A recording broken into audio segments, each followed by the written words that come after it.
Hey, hey, hey, hey, what's up, fam? Listen, can we talk? Can we talk? I have had so many conversations with high achieving Black women, and you know what their number one complaint is? I don't have time. I don't have time. When it comes to making themselves a priority, they feel like I don't have the time to do it. And the second one is, I feel guilty. I feel guilty when I do it. Is that you? If that's you, I want you to stay tuned. I have 3 tips for you in order to nurture radical self love practices in your life. Now, for those of you who don't know me, I am Teresa Noy, your radical self love coach, and I work with high achieving Black women who historically have put everyone else first to now recognize that it's their time to put themselves first. So, let's talk about nurturing radical self-love in your life. First of all, let me say this is an ongoing practice. It is an ongoing practice. It is something that needs to be just a regular part of your life. I like to call it an act of resistance because you're countering the culture. So, what is self-care? This is the first thing I want you to think about is prioritizing self-care. What is self-care? Self-care, first of all, is individualized. Self-care for me looks different than what self-care is for you. It's individualized, but it's whatever you need to do in order to nurture your body, your mind, and your spirit. Because we're all of that, right? We're all 3 parts. And the real for real, the essence of who you are is spirit. But you know what we do? We spend so much of our time acting, doing all of the things in order to have the things that we want. And if the truth be told, the reason why we're doing all of these things is because we're trying to find a way to fulfill ourselves inside, deep on a deeper level. Guess what?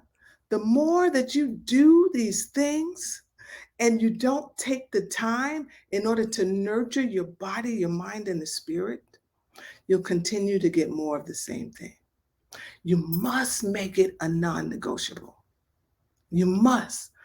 Think about this. Do you have time to brush your teeth? Yes.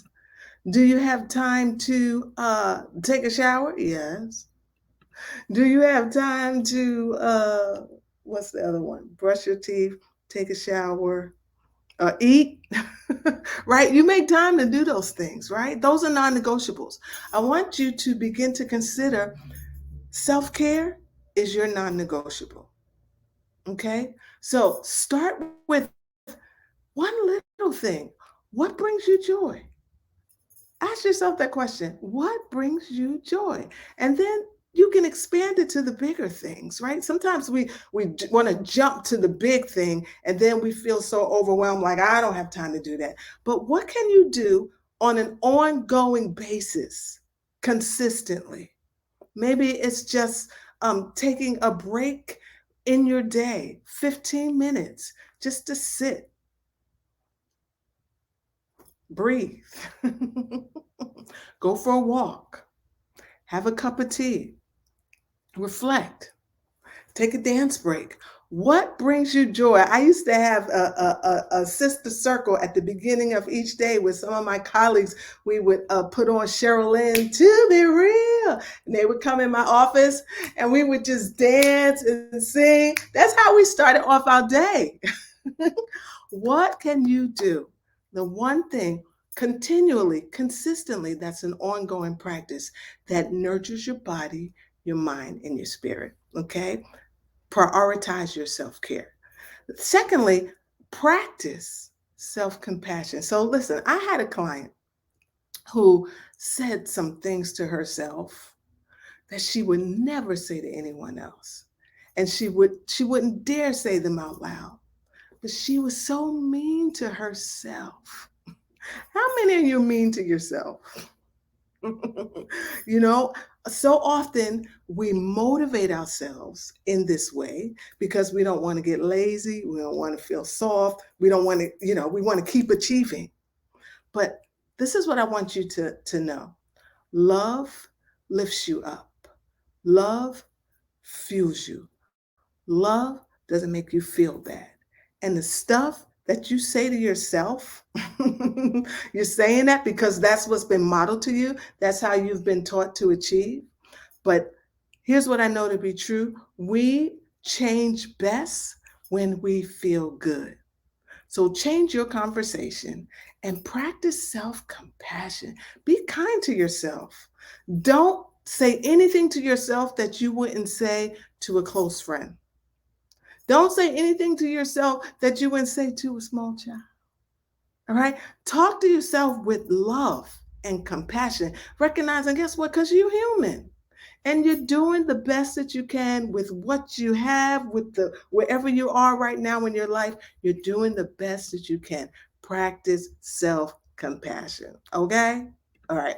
And then lastly, the third thing I want you to remember is to set some boundaries. Set some boundaries. When you can learn how to say no when it's necessary and set some boundaries that protect your spirit, that protect your energy, that protect your mental and emotional well-being. Listen, this is something that has to become a practice in your life. Again, remember, it's an ongoing practice, right? So it's important to prioritize your needs, to make sure that you have the energy and the time for all these other people that you want to take care of. So often you're not present. You're not present in your people's lives, in the lives of the people that matter most to you. We're not really present. Our minds are everywhere else. We're depleted. We're tired. We're stressed, right? Set some boundaries. I remember my mentor used to tell me, when you put up the fence, they're going to kick it. So it's not just setting the boundaries, it's putting those boundaries in place and then holding them. And this is a habit. This is a habit. It's just like, building some muscle. So start with something small. Don't go to the party if you don't want to go. Say no. Look at your calendar at the beginning of the week and look at everything that's on there. What's one thing that you could just take off? Just cancel it. Don't be on that committee. Say no. Start practicing, really evaluating these things that you have on your calendar. Do they give you energy or do they take away your energy? And if it's not lifting you up, if you're not feeling energized and excited and looking forward to doing it, guess what? You got options, you got choices. You can say no. So start to practice those things in your life. Self care, self love, it's an act of resistance. It's something that you have to prioritize in your life on an ongoing basis. And many of us have not been, we don't have models of this. So we don't know what we're doing. And that's okay. But guess what? You'll never learn if you don't begin. So I want to invite you to begin. Just begin. Just start. Just start. Just start. Start today. Start today. Okay? Practice self compassion. Practice those boundaries and begin to cultivate self compassion in your life. Do this and watch how things begin to change. Because what's going to happen is you're going to free yourself up to give yourself more energy to be creative, to be more innovative, to be more present with your loved ones, to let go of the guilt. When you begin to do that, everything else will begin to fall into place and life will begin to shift for you. So, this is my invitation to you. Are you going to accept the challenge? I want you to write in the chat, okay? Tell me what are you taking away? Now, if this is something that is resonating with you and you're like, you know what? I know that I need to do better. And when you know better, you do better. But I don't know where to start. This is your opportunity. Don't wait any long. Don't put yourself on the shelf any longer. Click the link and let's have a conversation and see how I can support you in prioritizing yourself.